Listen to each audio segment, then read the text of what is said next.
Kahit sino marahil na batang 80s o 90s na katulad ko ay paniguradong naranasang ma-inlove o magkaroon ng crush. Alam mo naman yun, di ba? Na ikaw yung pinakamahalaga sa akin. Ang isang paraan upang mapansin ka ng taong iyong hinahangaan ay sa pamamagitan ng pagbibigay ng regalo kagaya na lamang ng usong-uso noong stop toys, partikular ang teddy bear. Buksan mo yung bag ko sa likod. Ay nako.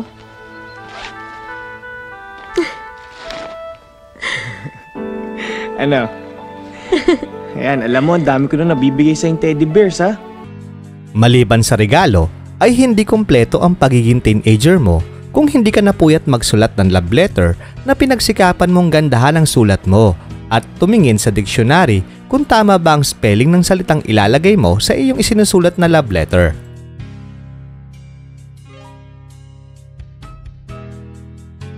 Minsan kapag bumabalik sa akin ang mga panahong ito, ay hindi ko maiwasang mapangiti sa aking sarili dahil ako mismo ay ginawa ang mga bagay na ito noon. Sa mga katulad kong pinagdaanan nito ay paniguradong kilala o alam ang isa sa maasahan at abot kayang tindahan na maaari kang makabili ng mga magaganda at romantikong regalo. Walang iba kundi ang Blue Magic.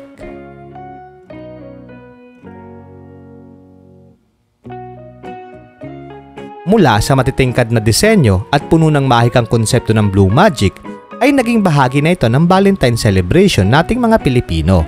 Simula nang buksan nito ang kauna-unahang branch nito mahigit sa 40 taon na ang nakalilipas. Naging popular ang Blue Magic sa mga katulad kong batang 80s at 90s dahil sa magagandang disenyo ng kanilang stop toys.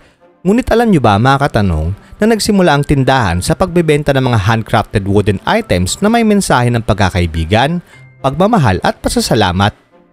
Dahil sa bahagi na ng ating kultura ang pagbibigay ng regalo sa ating mga mahal sa buhay, naisip ng may-ari at founder nitong si Rodolfo Martin Junjun Limhenco Jr. na mag-isip ng negosyong aakma sa ganitong klase ng paniniwala nating mga Pinoy. Ang pangalang Blue Magic ay naisip ni Limhenco na minsang makakita ito ng isang blue carpet bago ang opening day ng kanyang kauna-unahang tindahan sa Ali Mall. At katulad ng nakikita nating disenyo sa Blue Magic na may mga bituin, ito ay kumakatawan sa pangarap ni Limhenco na makapagtayo ng sarili nitong negosyo. Sa katunayan, hindi ito ang unang beses na sumubok sa larangan ng pagnenegosyo noon si Ginoong Limhenco.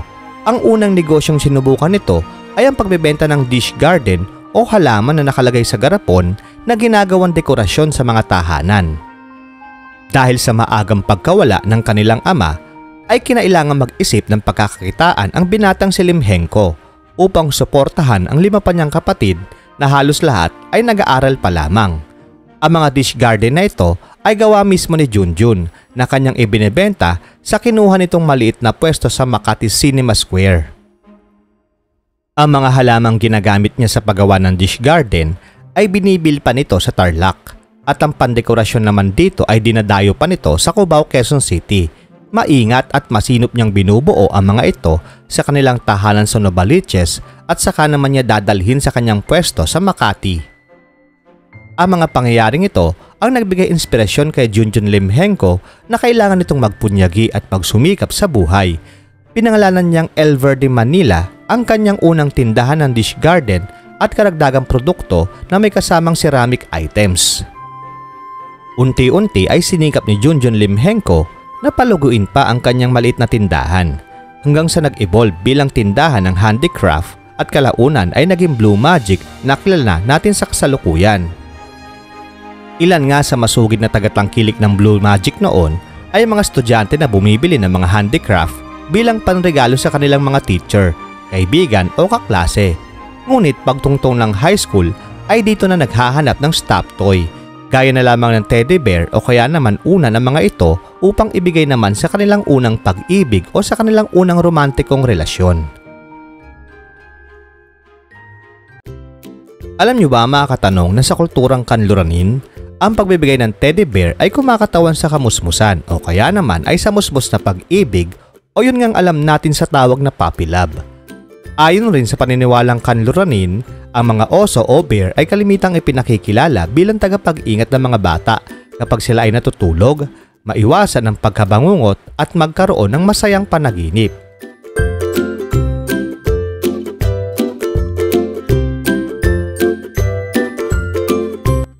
Saan nga ba nakuha ang pangalan nitong Teddy? Ang pangalan Teddy Bear ay nagmula sa dating Pangulo ng Estados Unidos na si Theodore Roosevelt na madalas na tinutukoy bilang Teddy na isang palayaw na kinaiinisan niya noon. Ang pangalan ay nagmula sa isang insidente sa isang paglalakbay sa pangangaso ng oso sa Mississippi noong November 1902 kung saan inimbitahan si Roosevelt ng governor ng Mississippi na si Andrew Longino. Mayroon ilan iba pang mga mangangaso na nakikipagkompetensya at karamihan sa kanila ay nakapatay na ng ilang mga hayop. Isang grupo ng mga alalay ni Roosevelt na pinamumunuan ni Holt Collier ang nakahuli sa isang American black bear. Tinawag nila si Roosevelt sa site at iminungkahi na barilin niya ito. Tumanggi si Roosevelt na barilin ng oso dahil itinuturing niya ito na hindi kaaya-aya at makatarungan.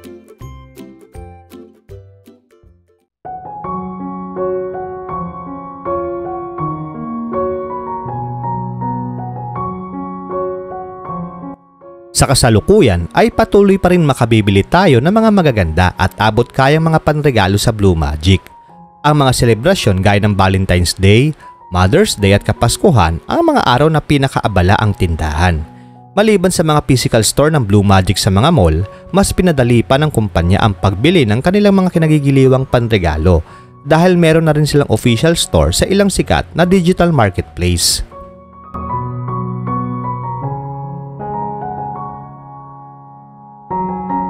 Naniniwala ang Blue Magic na ang pag-ibig ay hindi lamang ipinagdiriwang tuwing buwan ng Pebrero. Naniniwala itong araw-araw ay dapat nating mahalin ang ating kapwa, meron o wala mang selebrasyon.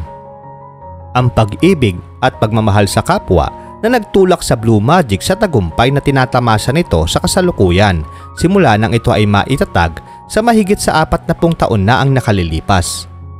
At katulad noon, nakatutok pa rin sa operasyon ng mismong founder nitong si Ginoong Rodolfo Martin Junjun Limhenko upang pamahalaan ng kumpanya katuwang ang kanyang pamilya.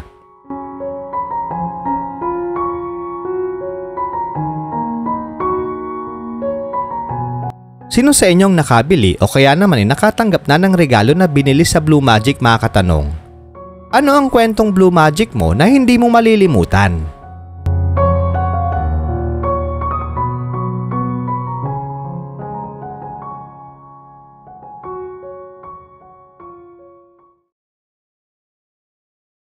Kung nagustuhan ninyo ang video, mga katanong, ay huwag kalimutang i-like at i-share. Hanggang sa susunod na video, mga katanong, maraming salamat sa panonood. Tandaan natin, kung may tanong, alamin ang sagot upang sa kaalaman nito humantong.